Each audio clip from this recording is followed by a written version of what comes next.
나의 영혼이 잠잠히 하나님만 바라며 나의 구원이 그에게서 나는도다.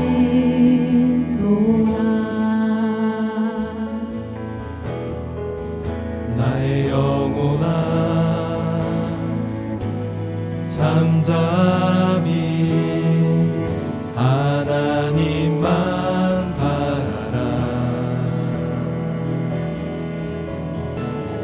나의 소망이 저에게서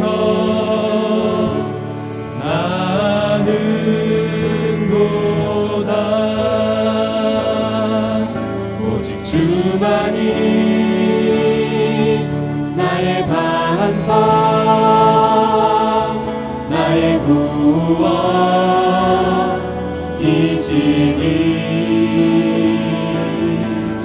오직 주만이 나의 산성, 내가 요동치 아니하리.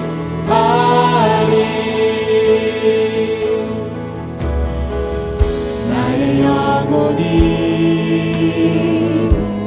간절히 여호와를 갈망하며 나의 입술이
이르시니 오직 주만이 나의 산성 내가 요동치 아니하리 오직 주만이 나의 산성 내가 요동치 아니하리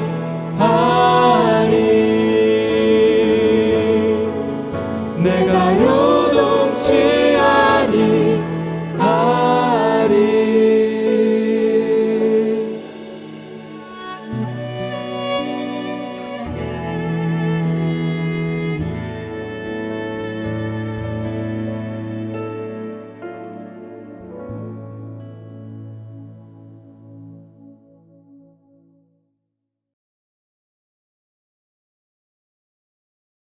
예수께서 즉시 제자들을 재촉하사 자기가 무리를 보내는 동안에 배를 타고 앞서 건너편으로 가게 하시고 무리를 보내신 후에 기도하러 따로 산에 올라가시니라. 저물매 거기 혼자 계시더니 배가 이미 육지에서 술이나 떠나서 바람이 거스름으로 물결로 말미암아 고난을 당하더라. 밤 사경에 예수께서 바다 위로 걸어서 제자들에게 오시니 제자들이 그가 바다 위로 걸어오심을 보고 놀라 유령이라 하며 무서워하여 소리 지르거늘 예수께서 즉시 이르시되 안심하라 나니 두려워하지 말라. 베드로가 대답하여 이르되 주여 만일 주님이시거든 나를 명하사 물 위로 오라 하소서 하니 오라 하시니 베드로가 배에서 내려 물 위로 걸어서 예수께로 가되 바람을 보고 무서워 빠져가는지라. 소리질러 이르되 주여 나를 구원하소서 하니 예수께서 즉시 손을 내밀어 그를 붙잡으시며 이르시되 믿음이 작은 자여 왜 의심하였느냐 하시고 배에 함께 오름에 바람이 그치는지라. 배에 있는 사람들이 예수께 절하며 이르되 진실로 하나님의 아들이로소이다 하더라. 그들이 건너가 게네사렛 땅에 이르니 그곳 사람들이 예수이신 줄을 알고 그 근방에 두루 통지하여 모든 병든 자를 예수께 데리고 와서 다만 예수의 옷자락에라도 손을 대게 하시기를 간구하니 손을 대는 자는 다 나음을 얻으니라. 아멘. 네, 오늘 본문은 예수님께서 오병이어 기적을 일으키시고 그리고 곧바로 무리들을 베어태에서 보내시고 나서 풍랑을 만난 그 제자들 앞에 물 위를 걸어서 오시는 그 예수님의 모습을 그리고 있습니다. 이제 마태복음도 중반을 지나고 있는데 이 마태복음 14장, 15장 이런 부분들이 바로 예수님께서 누구이신가, 어떤 분이신가를 계속해서 주님은 보여주고 계십니다. 예수님을 배척했던 나사렛 땅에서 예수님을 배척했던 것들, 그리고 헤롯이 세례 요한의 목을 베었던 것들에 이어서 예수님이 하시는 그 기적을 마태는 이렇게 보여주고 있는데요. 그것은 첫 번째로 오병이어 기적이었습니다. 오병이어 기적은 바로 하늘에서 만나와 메추라기를 내려주었던 그 모세를 생각나게 합니다. 구약의 모세와 같으니 하나님께서 보내시겠다고 약속하신 그분이 바로 예수님이라는 것을 그 기적을 통해서 나타내시는 것이죠. 또한 오늘 이 풍랑을 잠잠케 하시는 그 예수님을 통해서 바로 이 바람도 파도도 잠잠케 하시는 그 주님이 다름 아닌 창조주 하나님인 것을 이 본문을 통해서 알게 하시기를 원하시는 것입니다. 그러므로 오늘 우리가 이 본문을 볼 때 바로 내가 믿는 이 예수가 누구이신가? 나는 어떤 분으로 이 예수님을 알고 믿고 있는가? 생각하며 우리가 이 본문을 함께 읽으면 좋겠습니다. 먼저 오늘 이 본문에서 예수님께서 22절을 보니까 즉시 제자들을 재촉하사 이 제자들을 배를 타고 앞서 건너편으로 가게 하시는 내용이 나옵니다. 왜 그렇게 하셨을까요? 만약에 예수님께서 그냥 무리들을 떠나시려는 생각이었다면 제자들과 함께 배를 타고 가셨으면 될 일입니다. 또는 예수님께서 그냥 기도하러 가시는 거였다면 무리들을 보내시고 제자들을 내버려 두시고 산에 올라가셔도 되는 일입니다. 그런데 예수님께서 제자들을 먼저 보내시고 또 무리들을 또 돌려보내시고 그리고 산에 올라가서 기도하셨다는 것은 왜 그런가 한번 생각해 보게 됩니다. 요한복음 6장 15절에서는 예수님께서 이 무리들을 돌려보내시는 장면을 이렇게 설명합니다. 자기를 억지로 붙들어 임금으로 삼으려는 줄을 아시고. 그러니까 이 오병이어 기적을 통해서 백성들이 흥분하고 난리가 난 것입니다. 바로 그 메시아가 오셨구나. 그런데 그 메시아가 예수님이 보여주시고자 하시는 그 하나님의 아들의 모습이 아니라 이스라엘 백성들이 기대했던 그 육체의 소욕을 만족시켜 줄 수 있는 그들의 욕망을 채워줄 수 있는 그런 메시아로서의 모습이 너무 좋아 보였던 것입니다. 그래서 바로 예수님을 왕으로 추대하려고 그런 분위기가 조성이 되었던 것이죠. 그걸 아시고 예수님께서 무리들을 돌려보내셨다고 말씀하십니다. 그런데 이 제자들은 배를 타고 가게 하시는 거예요. 그러니까 예수님은 이 표적과 권능을 통해서 예수님이 보여주고자 하시는 것은 백성들의 배고픔을 채워주시고자 하는 그것에 있는 것이 아니라 그 표적과 권능을 통해서 바로 이것을 행하는 이가 누구이신지를 보여주고자 하심인데 사람들은 예수님이 누구이신지 진짜 그분이 어떤 분이신지 보다는 그냥 눈앞에 문제가 해결되고 배고픔이 해결되는 거에 만족해서 뛰어다니는 것입니다. 그래서 예수님은 이 무리들과 제자를 분리시키시는 걸 보게 됩니다. 무리들은 돌려보내시고 제자들은 배를 타고 바다로 나가게 하시는 거죠. 때로 주님은 우리를 이렇게 하시는 것 같습니다. 우리에게 많은 권능과 능력을 행하시고 말씀의 은혜와 체험도 하게 하시고 그러나 우리에게 물으시는 것입니다. 너는 나를 누구로 하느냐?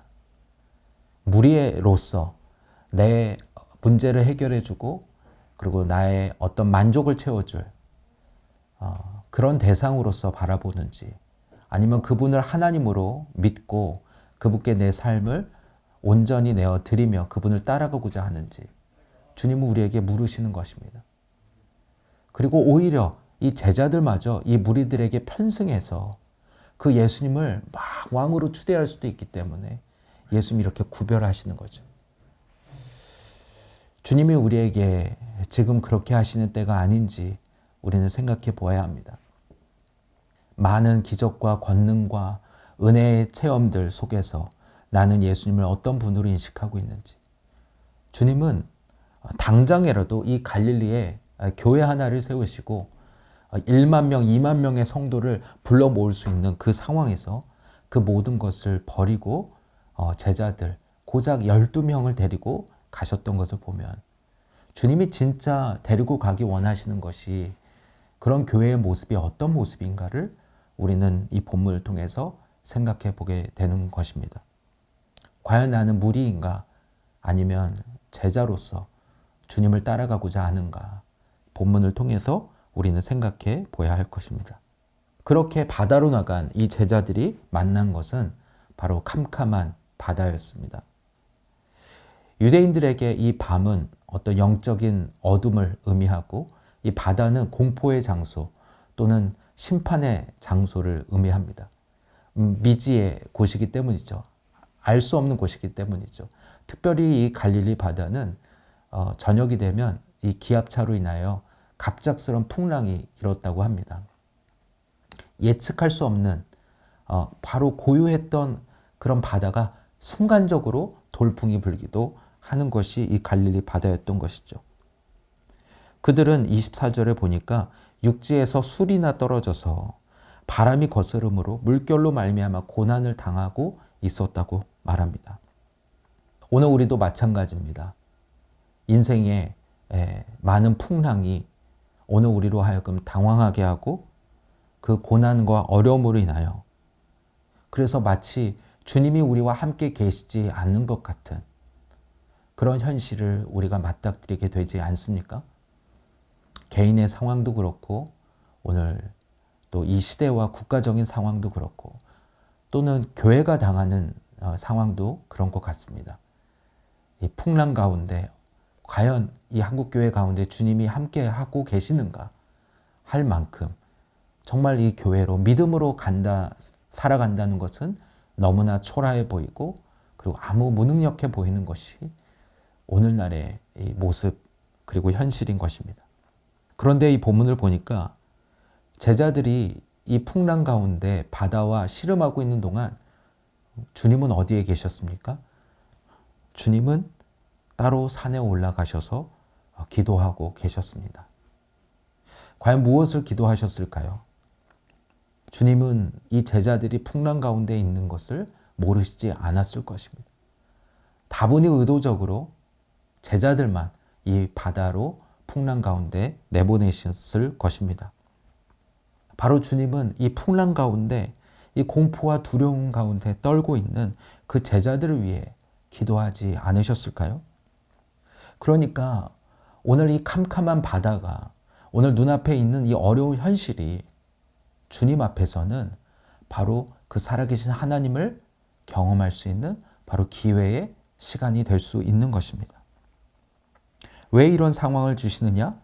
바로 이 시간이 주님께 엎드리고 그리고 그 하나님이 어떤 분인지 우리가 기도함으로 간구함으로 경험할 수 있는 시간이라는 것입니다. 오병이어 사건을 경험하고도 제자들은 그 주님이 어떤 분인지 깨닫지 못합니다.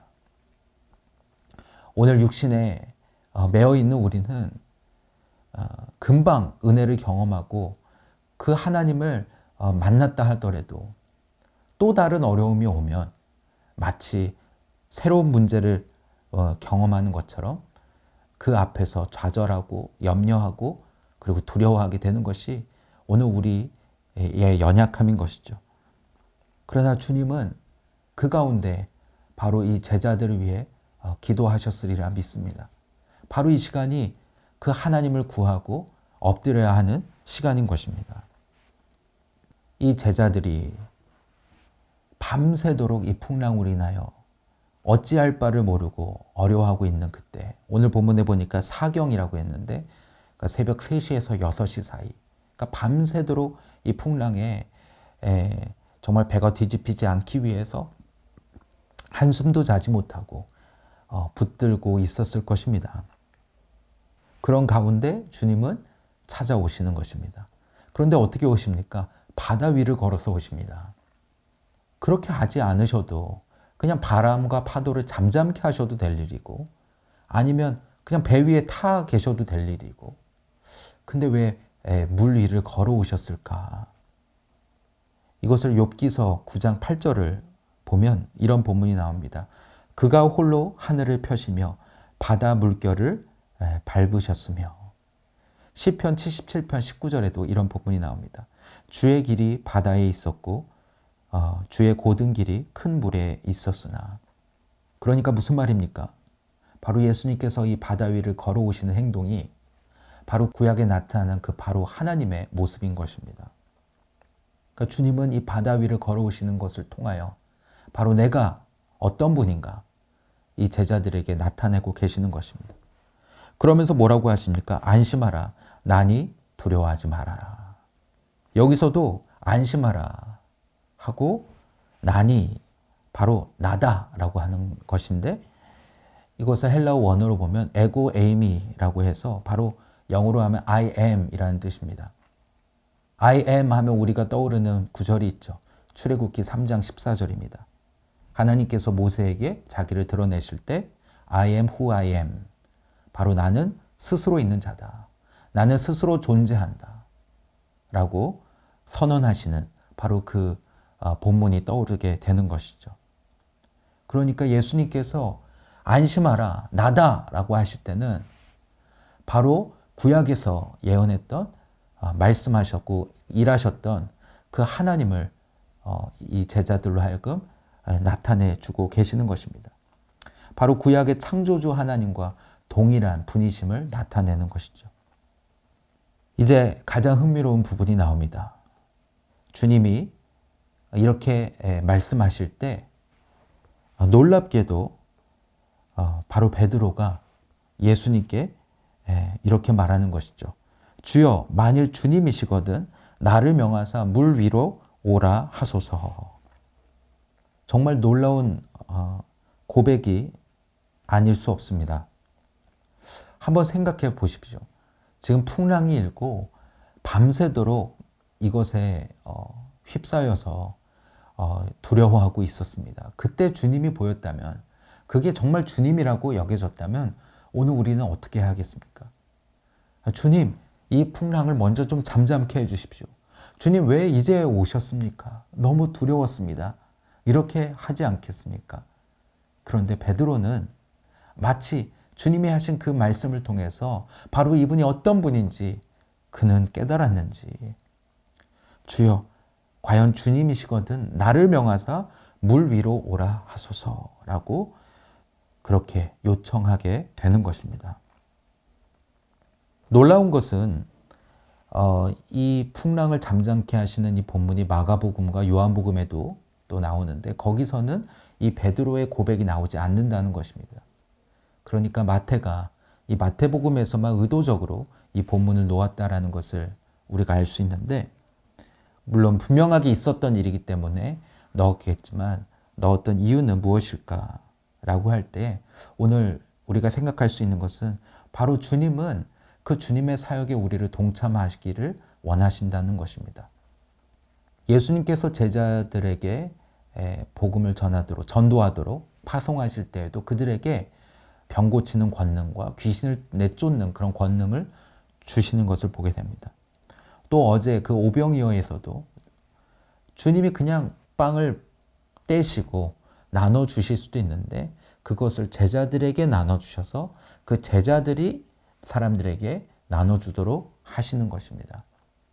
그러니까 이 마태복음에서는 특별히 계속해서 예수님께서 이 무리들과 다르게 제자들을 훈련시키시고 제자들에게 바로 예수님이 누구신지, 그리고 정말 이 제자란 어떤 모습이어야 하는지를 계속 가르쳐주고 계시는데, 바로 이 본문을 통해서도 우리가 그것을 알 수 있는 것입니다.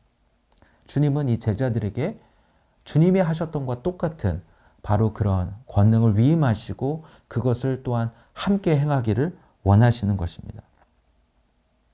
제자란 어떤 모습이냐 하면 주님이 행하시는 일 앞에서 놀랍고 그 일에 그냥 수동적으로 받아들이는 것이 아니라 그 주님의 일 앞에서 오늘 믿음으로 그 일에 함께 참여하며 그 일에 함께 뛰어드는 그런 믿음의 사람이라는 것을 보게 되는 것입니다.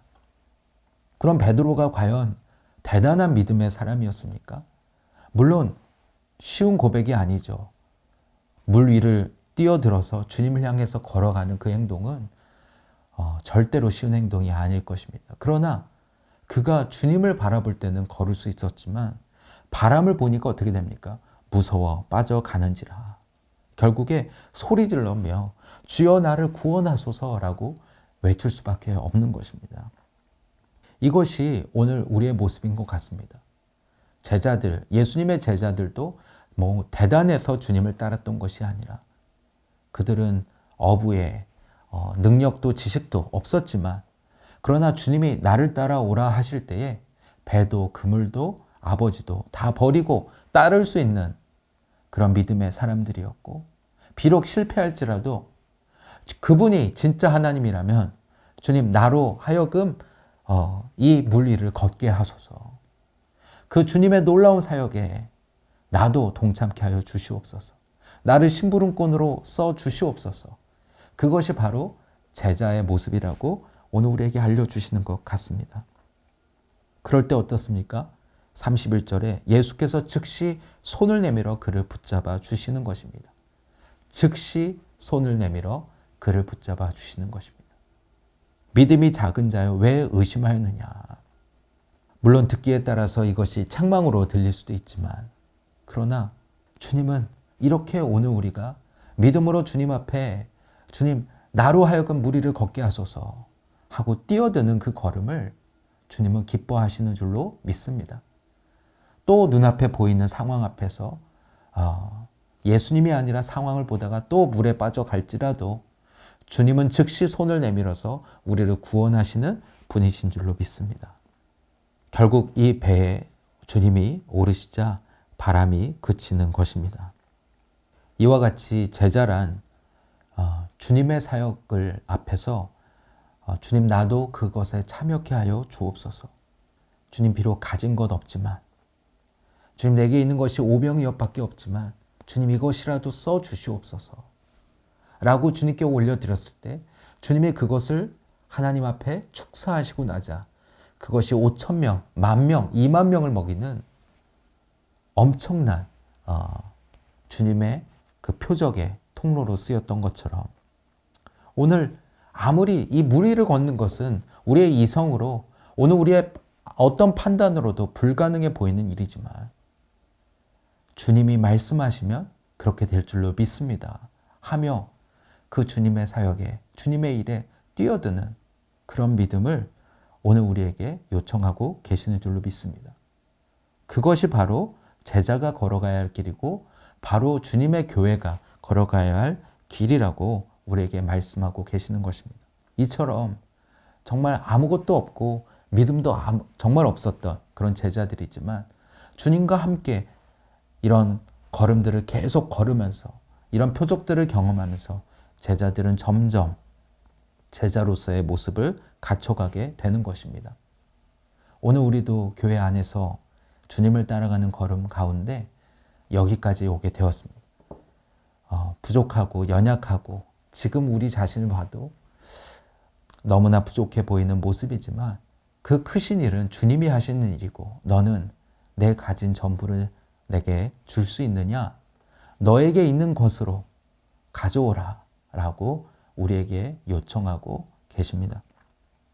그렇게 주님 앞에 내 전부를 내어 드릴 때에 지금 당장은 또 넘어질 수 있고 또 실패할 수 있어도 그렇게 주님을 계속 따라가게 될 때 오늘 우리로 하여금 그 무리 일을 걷는 그런 놀라운 주님의 기적을 경험하는 그런 세대로 우리를 사용하실 줄로 믿습니다.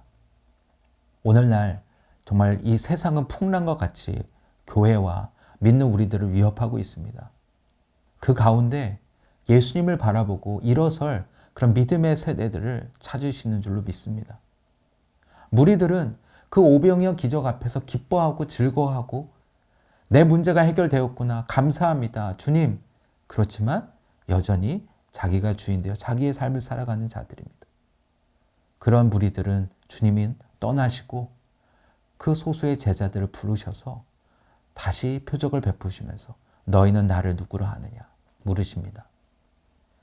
제자들이 풍랑이 잠잠게 되었을 때 비로소 그들은 33절에 이와 같이 고백하게 되는 것입니다. 예수께 절하며 이르되 진실로 하나님의 아들이로소이다. 이것이 제자들이 해야 될 고백인 것입니다. 34절 35절에도 그 배가 다다른 곳은 게네사렛 땅이었는데 그곳 사람들이 예수이신 줄 알고 모든 병든 자들을 예수께 데리고 와서 다만 예수의 옷자락에라도 손을 대게 하시기를 아마도 혈류병 여인의 이야기를 들었던 것 같습니다. 예수님의 옷자락이라도 손을 대게 해주십시오. 간구함에 손을 대는 자는 다 나음을 얻으니라. 이와 같이 예수님은 제한 없이 누구든지 그 예수님을 믿고 그분께 나아가는 자는 모두 구원을 얻고 회복케 하시는 그런 분이시는 것입니다. 그러나 오늘 36절에도 뭐라고 하십니까? 손을 대는 자는 다 나음을 얻었느니라. 우리에게 요구하시는 것은 믿음으로 손을 대는 믿음을 요구하시는 것입니다. 위기 앞에서 나는 이 풍랑을 잠잠케 하옵소서라고 기도하는 사람입니까? 아니면 나도 이 풍랑 위를 걷게 하옵소서 하는 사람입니까? 오병이어에 만족하는 그런 삶입니까? 아니면 주님과 함께 그 나라를 이루어가기 원합니다. 내 삶을 사용하여 주시옵소서라고 내어드리는 삶입니까?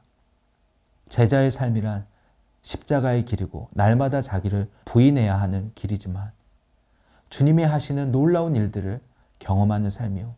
그리고 그 십자가 뒤에 부활과 영광을 경험하는 삶인 줄로 믿습니다.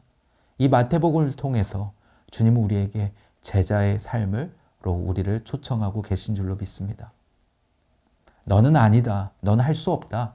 그래서 너는 나가라. 이런 말씀이 아니라 오늘 우리는 다 이렇게 풍랑 앞에서 우리 자신밖에 볼 수 없는 자들이지만 주님은 우리를 또 구별하셔서 다시 한번 이 표적을 보여주시면서 이 베드로의 모습을 보이며 우리에게 촉구하시는 것입니다. 베드로와 같은 믿음을 나타내라는 것이죠. 완벽하지 않아도 됩니다. 바람을 보고 분명히 또 쓰러질 것입니다. 그러나 주님은 그럼에도 불구하고 그 주님의 나라가 내 삶의 전부입니다. 라는 그 고백을 받기를 원하시는 줄로 믿습니다. 오병이어는 비록 그 한 사람 분의 도시락이었을 뿐이지만 주님이 축사하시자마자 5,000명, 10,000명, 20,000명이 먹는 그리고 12강주가 남는 그런 놀라운 기적을 베풀게 되었습니다. 오늘 우리도 우리의 작은 것, 우리의 연약함, 믿음, 그러나 주님께 그 모든 것을 내어 드릴 때 주님께서 축사하시고 날 때에 겨자씨 한 알이 큰 나무가 되어 많은 새들이 깃들게 되듯이 놀라운 하나님의 나라를 이루게 하실 줄로 믿습니다. 그런 믿음의 사람들로 오늘 이 한 해 우리 자신을 내어드리는 우리 모든 더비 성도들 되기를 원합니다. 이 시간 함께 기도하겠습니다. 살아계신 아버지 하나님, 오늘도 우리 앞에 있는 이 풍랑과 어려움이 오늘 우리를 죽게 하시는 것이 아니라 바로 그 살아계신 하나님을 경험하게 하시는 통로인 줄로 믿습니다. 우리의 좁은 시야를 열어서 우리를 위해 기도하고 계시는 그 주님을 바라보게 하여 주시옵소서. 풍랑을 잠잠케 하소서. 내 눈앞에 있는 문제 해결, 내 상황 해결, 여기에 머무는 그런 신앙이 아니라 베드로와 같이 주여 내게 명하여 이 바다 위를 걷게 하소서라고 그 주님의 나라에 내 인생도 사용하여 주시옵소서. 비록 오병이어밖에 없는 비록 그런 작은 인생이지만 주님 나를 사용하여 주시옵소서라고 내 전부를 내어드리는 그런 고백과 결단이 있는 우리 모든 더비 성도들 되게 하여 주시옵소서. 이 하루도 주님께 의탁합니다. 주님, 우리 교회 안에 새로 시작하는 모든 걸음들 위해 또 우리 모든 직장과 우리의 사업들을 통해서 그러나 정말 이 말씀 속에서 우리를 인도하시는 그 주님 앞에 그 제자의 삶으로 그 주님을 따라가는 삶으로 우리를 사용하여 주셔서 우리가 있는 모든 곳마다 우리의 믿음의 고백을 통하여 하나님의 나라가 확장되는 그런 이 한 해가 되게 하여 주시옵소서. 감사드리며 예수님의 이름으로 기도하였습니다. 아멘.